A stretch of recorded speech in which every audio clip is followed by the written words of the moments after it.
I'm really, really happy that this was the topic that was brought up because just yesterday we talked about this in support groups and how this doesn't get enough attention, and it should. So we will be talking about how you can help your skin heal, how to take care of your skin so that you prevent infections and minimize scarring, how to deal with scars, and in general, how to take care of your skin so that you don't have too many triggering bumps, scabs, and so on. So that will be our topic. And now let's go to the Q&A. So, question number one, what can we do to not be bored? Well, I hope I answered this question at least in broad strokes. So, boredom is really an invitation to get to know yourself and see what's meaningful to you. I think I use the term stimulation because that's the term that most of my clients use, but I really don't like that term because it makes me sound like a machine. Like I don't like to talk about I'm understimulated or I'm overstimulated. Sometimes I use those terms like for noise, but when it comes to psychological needs, I prefer to talk about what's meaningful to me. So the question that you need to answer in the moment when you're bored is what would be meaningful to do right now? Not what would be a distraction, but what would be meaningful? Those two things shouldn't be conflated. So that's the essential question. But what the solution would be for you? That is a very individual thing. Like there are some things that I can always do to snap myself out of boredom, which is why I say that I don't experience a lot of boredom, because I think over the years, quite accidentally, I have to say, I've evolved ways of dealing with it. Like if I feel bored, I'll get a book and read. If I feel bored, I will meditate. For example, for me, meditation is like the antidote to boredom. Like doing a body scan works well for me because my body does all kinds of weird stuff, and there are always sensations that I don't recognize, or some things that migrate, change, move. It's always in a way stimulating. For some people it might be to call their friends. For me, it's not, because I'm kind of an introvert. So for me, calling people wouldn't be my go-to, let's say. But that's something that could do it for you. The question is just specifically what will work for you. I suggest you make a list of maybe 5 or 6 things and then just try them out a couple of times and then see how they work. Journal about every time when you try them and then review it and see what works best. I'm also rarely bored. What I struggle with is procrastination, especially with work. When I'm trying to get focused and started, I often find myself picking. I feel like the experience of picking out of boredom is likely similar to that picking out of procrastination. I think you're quite right, at least to a large degree. And why do I say this? Because procrastination is an mechanism of avoidance. So the question is, what is it that you're avoiding when you're procrastinating? What do you feel, or what do you think about, and what do you fear, so that you end up avoiding? And there's another thing that procrastination does that's very similar to boredom, is that it creates that arousal, that kind of low-key anxiety that's very difficult to sit with. I think I talked about procrastination once, but I don't remember where. I can put that we'd never had a webinar on the topic, and I could maybe put this on the list for next time. Let me just get a pen and write that down, because it is an interesting topic and related to picking, obviously. But usually when you procrastinate,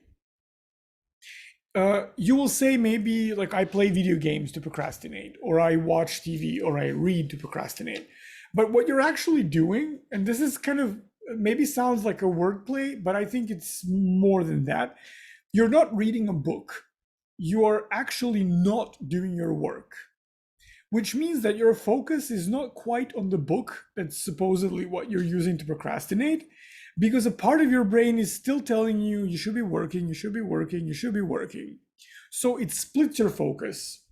And that kind of state of split focus also exists when you're bored, because your mind starts wandering, so your attention scatters everywhere. So that's also another parallel between these two. So yes, actually those two basic processes that I outlined are very likely completely comparable to procrastination. Except that, of course, with boredom, I would ask myself, what would be meaningful to do right now. And with procrastination, I would ask, why is it important that I don't do this? Or maybe, what is my fear if I start doing this? If you're a perfectionist who procrastinates, well, then the answer is rather easy to that question as to why you procrastinate, because you're likely to fail, or at least feel like a failure. Um, I'd be interested in discussing how boredom and avoidance are connected. I think in our current cultural state, there is a lot of presence of avoidance and avoiding uncomfortable thoughts, emotions, scenarios, etc. I think this could be related further to the purpose of a desire for a desire. Yeah, I agree. I actually really deeply agree, and maybe I'll start like a YouTube channel where I will rant about unhealthy cultural ideas that go around and that make my life as a therapist very difficult. And one of those is definitely what you wrote here, which is this notion that we shouldn't really be uncomfortable. It's very hard for me to get across to people without sounding like a grumpy grandpa, which I don't have the grandpa age, but I certainly have the mentality for it. But I don't want to come across that way. But it's really hard to get this point across, which is that the point of living is not to avoid being uncomfortable. The point is to grow out of discomfort. The point is not to never be anxious. I have clients who will very frequently describe themselves as being very anxious people or struggling with anxiety. And when I look at them, they're far less anxious than some people that I know in my private life who would never in a million years describe themselves as being anxious. And the only difference is in how you understand your anxiety. Some people think anxiety shouldn't be a part of their life, or it should be a part of their life where they think it should be a part of their life. Whereas anxiety doesn't really care. It's information. It's neither good nor bad. It's just a piece of information. It's your psyche telling you something. So I really dislike these ideas. I actually read a book that really unnerved me a while ago.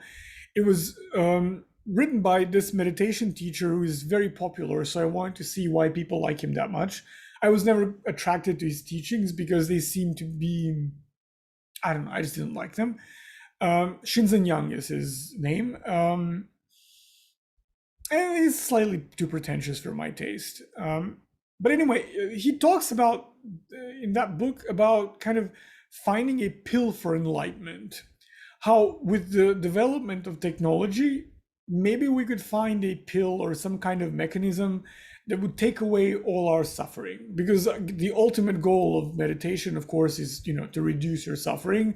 And if you believe in enlightenment, if you're a Buddhist, then it's kind of permanently ending suffering. And I read that and it really annoyed me. Like, it really made me angry. And I thought, what a disastrous thing would that be? Not because I would be out of a job as a therapist, not because of that, but because, like, where's this idea coming from that there should be no suffering? Like, life is quite uncomfortable. And life doesn't quite care about our ideas of what should and shouldn't be. That's not to say that we shouldn't reduce the suffering that we can reduce. It's just more about making peace with the fact that there will always be something. I think that's a really important point. And I think if we kind of internalize that idea, a lot of our problems dissolve, I think, just right away. Because a lot of our problems come from this idea that life should be a certain way, or that we should feel a certain way. I really tried to reduce the rant as much as I could have. So it looks like David Foster Wallace touched on this for me. I'd be interested in discussing how it further relates to purpose. Well, that's definitely a very intriguing question. I will probably not answer your question fully because, like, I could go in 5 different directions with it. So ask if you have any additional questions or email me later on. Here's my email on the left. I completely agree with you that when we have a sense of purpose in life, then a lot of the boredom and a lot of the scary stuff and a lot of the discomfort become irrelevant. But I can give you an example of something that happens to me daily. Like, as a therapist, my job is to listen to people suffering. It's not, when I define it that way, it doesn't sound like the previous profession, but I feel all kinds of stuff every day. And a lot of those feelings aren't mine, in the sense that sometimes I will feel my client's sadness, I will feel my client's anxiety, I will feel my client's anger. Like it kind of seeps into you in a weird way. And sometimes I will recognize that as a sadness, but it will be very clear that this is not my sadness, it's not how I feel it. So I feel my own feelings and I feel other people's feelings as a part of my job. And the reason why I don't go insane, and most therapists don't, is because I know exactly why I do that and what I can do with it. I know how to let go of it when I need to let go of it, and I know how to translate that, what I feel, into something that's very useful for my client. So my suffering, in that sense, has a purpose. And because it has a purpose, then it takes less of a toll on me.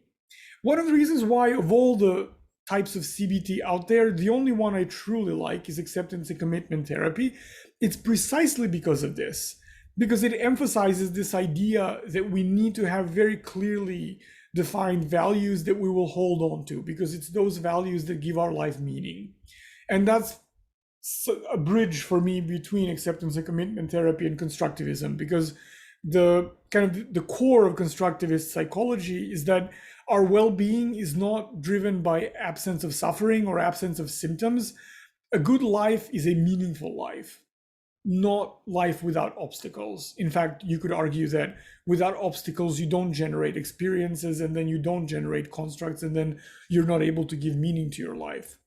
So I think that's a very important point, and I can add that. Let me write that down. And I can add that to the list of topics, but then I will have to find a way to bring it specifically to skin picking. But I think what you're saying is actually, I don't know, I wish I could do a non-skin pick related webinar on this, on how having a sense of purpose reduces our suffering by reframing it, by giving it meaning. I'm deeply offended that you said David Foster Wallace is pretentious and that no one can like him. Well, I'm sorry. I'm sure that there are people who actually like David Foster Wallace, but he's just not my cup of tea. I really did read The Infinite Jest without skipping a page. I just didn't like any of it. And I'm really, like, when it comes to literature, I am an extremely pretentious person. I like Joyce's Ulysses. Unironically, I love it. Like the Molly Bloom monologue in the end gives me literary orgasms. I love it. I read all kinds of pretentious stuff. Just him specifically just isn't my cup of tea. There are many other American writers that I like Don DeLillo, for example. Underground is one of my favorite novels, and The Body Artist also. So I like my share of pretentious literature. Just, no offense to the late Mr. Foster Wallace, just not my cup of tea. Will we have access to this recording? Yes, it will be uploaded to YouTube very likely tomorrow or the day after tomorrow, and you will receive an email with the recording, so you can just keep an eye on your inbox and you'll be able to see it. Is speaking after work a result of boredom at work, and what can you do to combat that? I think it can be. I guess you're referring to that slide where I mentioned Heidegger and kind of not being aware of our own boredom sometimes. Yes, it can be, but it can also be a result of legitimate stress at work. It can also be a result of an unhealthy work environment. It can also be a result of your approach to work. One thing that maybe we can also have a webinar on, but I don't think it will get voted because most people don't think it's a problem as much as I do, which is this mindset that we have to be productive all the time. I find that picking very frequently just directly flows out of that. Because if you're not constantly doing something, you suddenly start feeling lazy and then you start picking. So it can be many things. But if boredom is, let's say, something that you feel at work, let's just go with this scenario that you propose. If boredom is what you feel at work, I would try to identify, actually, first of all, what makes you feel alive at work. I don't know how to define the exact opposite of boredom. It's just the first thing that came to my mind. But define what's the opposite of boredom for you. For me, that's feeling alive. Define what's that for you. Like there are parts of my job that also don't very much, like I don't like writing reports. I don't know about you, but that doesn't actually give me a lot of joy. So that's when I will play music, or I will use the aromatic oils that I mentioned, or I will change places where I work because my sofa is very comfy, so that makes me feel good. I will find some kind of comfort and find ways to make those less appealing parts of my work comfortable. As I said, suffering is a part of our life, but it doesn't really, we don't have to inflict any more of it than life already serves us. So see how you can make your environment more comfortable for you, and then also see how you can make it more stimulating. Maybe you need more work, maybe you need different kind of work, maybe um, you need to be engaged in a different way. So all these approaches could work for you. It just depends on what makes you specifically bored at work. If all of your work is meaningless, then I mean, if in any way that's possible for you, because I'm aware that quitting your job and changing work is kind of a privileged thing to be able to do. But if that's at all something that you can do, then maybe that's something to consider. Um, is meditation for everyone? Well, that's a bit of a sweeping question. I would say yes, providing that you have a qualified teacher. I think most people can benefit some using guided meditations and just practicing on their own. But I think, first of all, if you want to devote yourself to having a meditation practice, it's really important to have a teacher. I even have problems with how mindfulness is implemented in psychotherapy because I am, I'm a therapist, but I also am a certified mindfulness teacher. So that's something that I do just unrelated to therapy. And when I talk to my colleagues who are therapists, one thing that I notice is that they don't actually have a whole lot of experience with meditation. Like they will recommend it, they will even give you resources, but then if you actually start devoting yourself to that and really working on it, they won't be able to help you progress because they don't have the experience. So it's important to find a good teacher. If you can't pay for one, you can very frequently find free teachers. There are tons of good books on it. You have every Buddhist monastery will give you free or extremely affordable meditation instructions.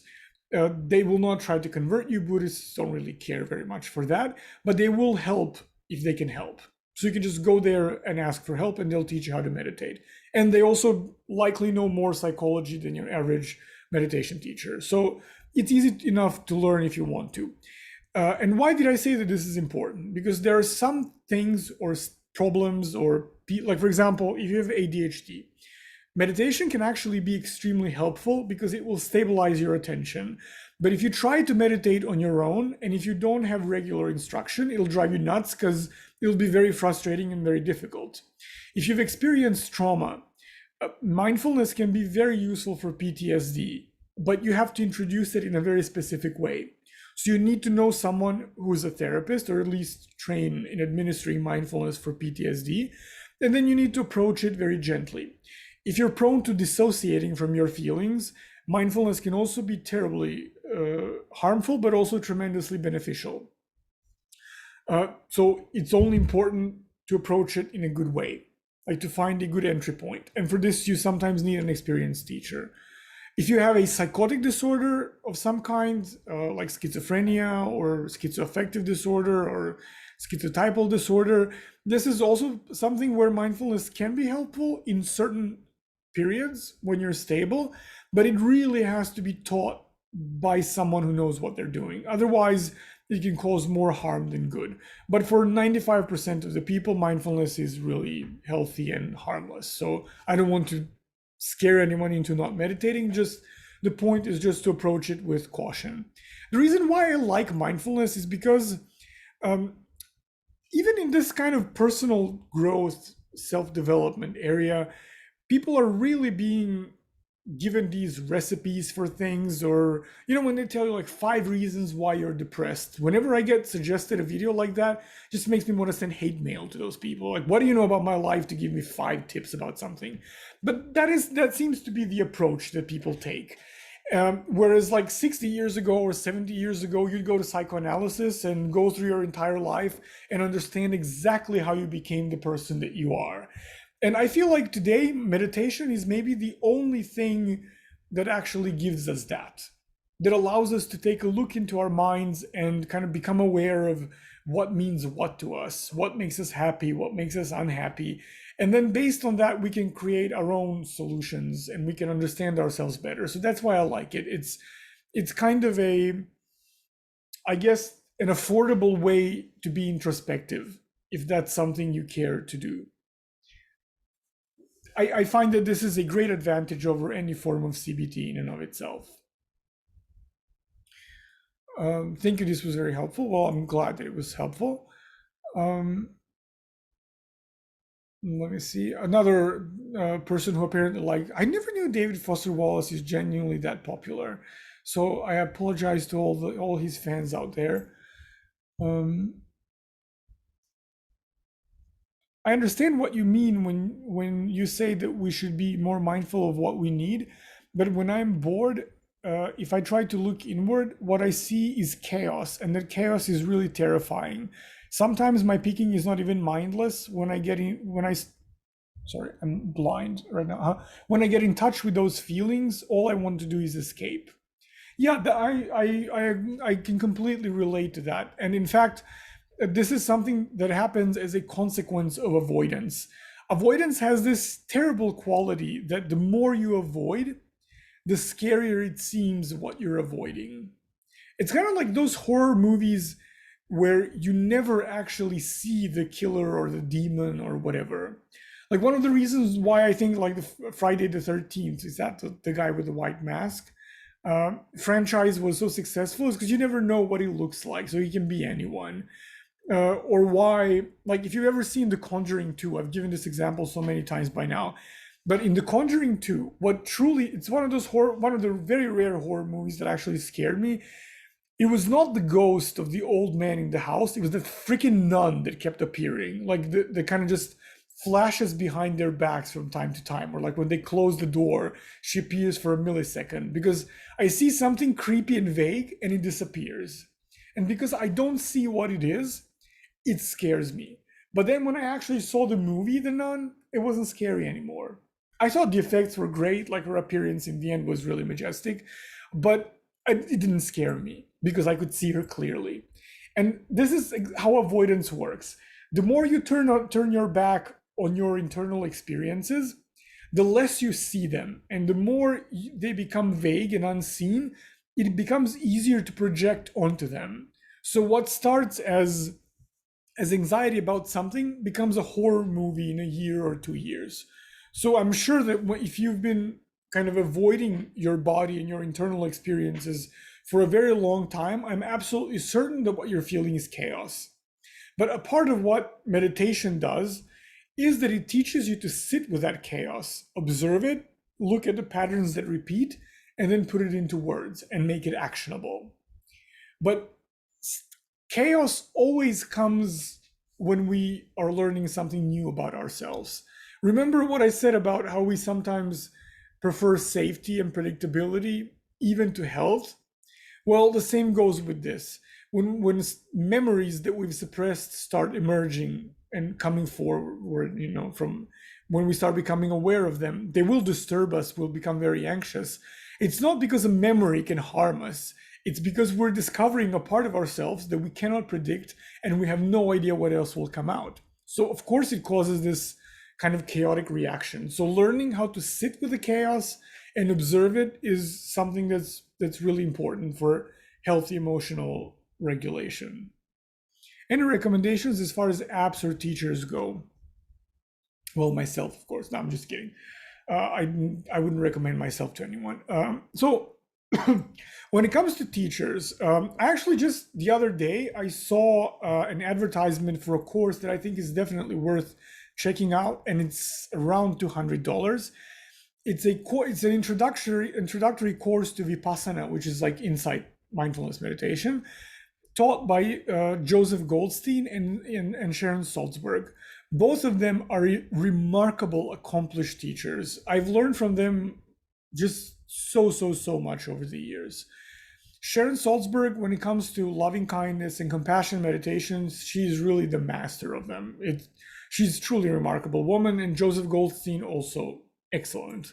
So there's a course on a platform that's called Sounds True, I think, because I saw an ad and I bookmarked it, but I forgot where exactly where it was. But send me a link and I will. So that's one thing, and it's quite affordable, and you get personalized feedback from them. So that's good. In terms of other teachers that are accessible to teach in person, I think if you go to Insight Meditation Society in Massachusetts, there's all of them are excellent teachers. They're very qualified. So that's something. Let me think. Ruth King is a good meditation teacher also. Jack Cornfield is good, although not my cup of tea, but he's a good teacher. Tara Brach is actually quite a good teacher, and she's a psychologist also. I don't know if she teaches one-on-one anymore, or if she only does kind of like retreats and stuff like that, but she's an excellent teacher. I had a complete 180 with her. I used to really dislike her teaching because she sounds like, I don't know, it's like too new agey for my taste. But the more I listened to her, and when I read Radical Acceptance and Radical Compassion, her two books, I was really impressed. Once you get over the vocabulary that she uses, all of it is quite useful, and you can tell that it comes from someone who's an experienced practitioner. And in terms of apps, that's a complicated question. There's an app called, and it's good for beginners. It's called Meditation and Relaxation by a company called Fitness 22. It's really for beginners. If you pay for the app, they have these like mini courses and really nicely timed meditations that are completely secular. And you have like 7 or 8 types of meditation to try. So it's not an expensive app. It's a one-time fee, so it's not that much. And the meditations are really quite good for beginners. There's always Insight Timer, where you can find tens of thousands of meditations. But because there's so many of them, not all of them are as good in my opinion.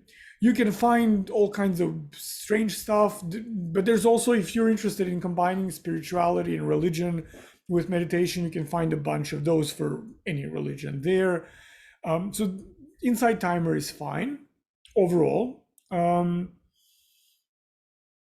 There's 10% Happier. I used it for a while, but because I've been meditating for, I don't know, like 15 years at this point, I don't use a lot of guided meditations. I just set a timer and I meditate. So in that sense, 10% Happier wasn't very helpful to me, but if you're a beginner, it will be helpful. But I think it's subscription based.